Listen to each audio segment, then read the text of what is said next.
Здравствуйте, дорогие друзья! Приветствую вас на своем канале «Ключи счастья». С вами я, мастер Катя, и наши интересные магические практики. Начнем. Предлагаю сегодня поговорить о соперницах, соперниках и о том, в каком случае какой метод подходит. Часто возникает такой вопрос.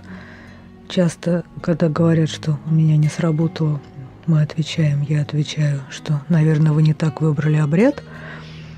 И эта фраза повисает в воздухе, потому что значит не так? Что же делать нам с соперниками и соперницами, девчонками и мальчишками?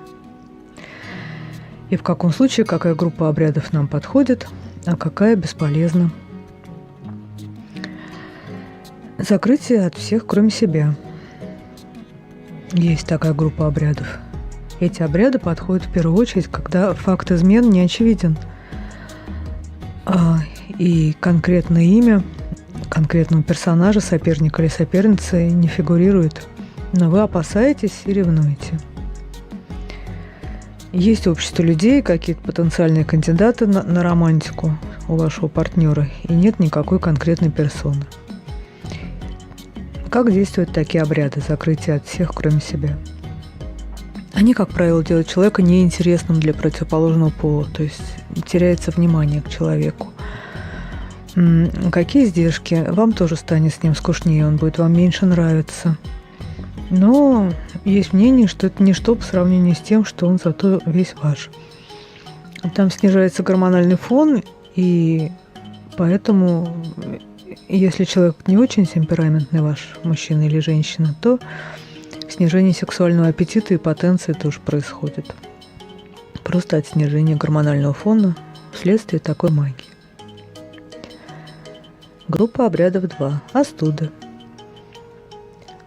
Остуда блокирует те места, которые задействуются в любовных играх. То есть, если она делается не себе, а другим людям, она убирает интерес, жар, чувства в отношениях. То есть, вот Снежная королева остудила Кая, и он стал равнодушен ко многому, в том числе и к Герде. Остужать от одной женщины мужчину, скажем, чтобы он тут же полюбил другую, не получится. Потому что сердце у него одно, и оно будет, и внизу у него тоже один агрегат, и все это будет заморожено на всех. Но развивать отношения на основе разума, дружбы, заинтересованности вполне можно и на фоне остуды. А остуда потом сойдет, и вы можете добавить уже и огня. А вот остудить пару с акцентом на соперницу – это гораздо разумнее, потому что соперница как раз станет равнодушна, а он обидится, ему станет с ней скучно, а тут вы как раз мимо идете и подвернулись. К тому же все-таки, если есть дети, и, скажем, речь идет о вашем супруге, то если делать акцент на соперницу, то вреда семье, детям нет. Все достается сопернице. Вся магия.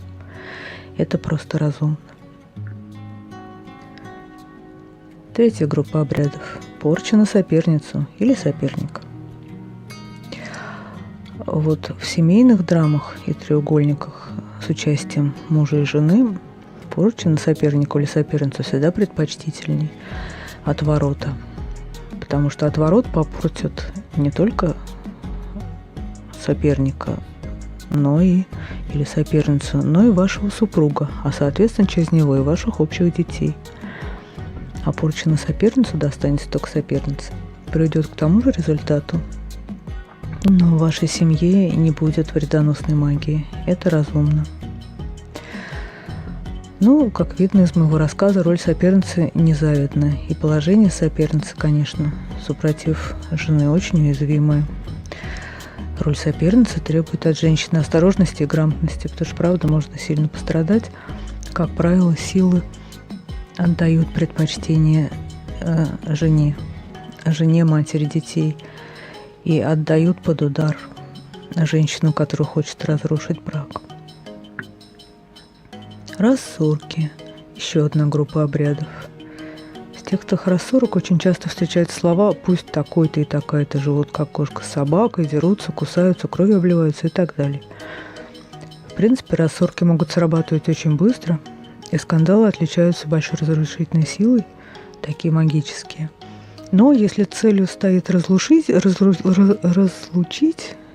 довольно крепкую пару, скажем, либо вообще семью, то одними рассорками тут не обойтись. Есть такая пословица, что милые бранятся, только тешатся.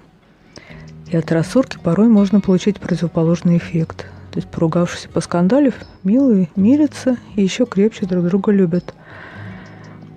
И гормональный фон скорее взбадривается, особенно у людей, которые выросли в таких семьях, где оры, склоки вообще основное проявление внимания к детям и между родителями. И именно поэтому отворотно-рассорочная работа всегда проводится в комплексе. То есть просто одни рассорки не делаются. Вот. Третий или даже какой-то самый разрушительный вид обрядов, группа обрядов на разлучение людей – это отворот. Отворот часто делают на какие-то отвратительные вещи. На собачье дерьмо или там на кладбищенскую землю. Но она не отвратительная, но пугающая, страшная. Кладбищенская земля вообще отличается мощным действием именно на отвращение людей друг от друга. Ну, просто потому что кладбище и секс у здоровых людей несовместимы. Название «отворот» говорит само за себя. Если в случае состуда чувства просто остывают, притупляются, то после отворота людей начинает действительно воротить друг от друга. От любви происходит смена вектора до ненависти и омерзения. Отворот – это порчельный обряд. У меня есть более подробный рассказ про отворот, но мало кто его там смотрит, но не важно. Вот. Итак, все эти пункты, однако, то, что я рассказала, если вы дослушали до этого места, так вот, все, что я рассказала, относится только к тем случаям, когда пара живет по эмоциям, когда люди испытывают друг другу чувства и интимно друг другу интересно. А вот если отношения строятся на других принципах, например, на расчете, или это старые отношения на привычке, или живут ради детей, то тут никакие остуды, рассорки и отвороты особенно не помогут. Потому что люди в таких парах уже привыкли к тому, что партнер вроде соседа, какого-то или приятеля. И в таких парах люди находят себе дела на стороне, может быть, даже не очень часто стараются бывать дома. Дома живут, как живется. И это, кстати, не обязательно плохо, но там просто нет столько чувств, чтобы их портить или что-то с ними делать. Люди живут не по чувству. И поэтому надежда любовниц, что надо только вот магии немножечко дожать, потому что там ничего уже нет, и с женой живут как соседи.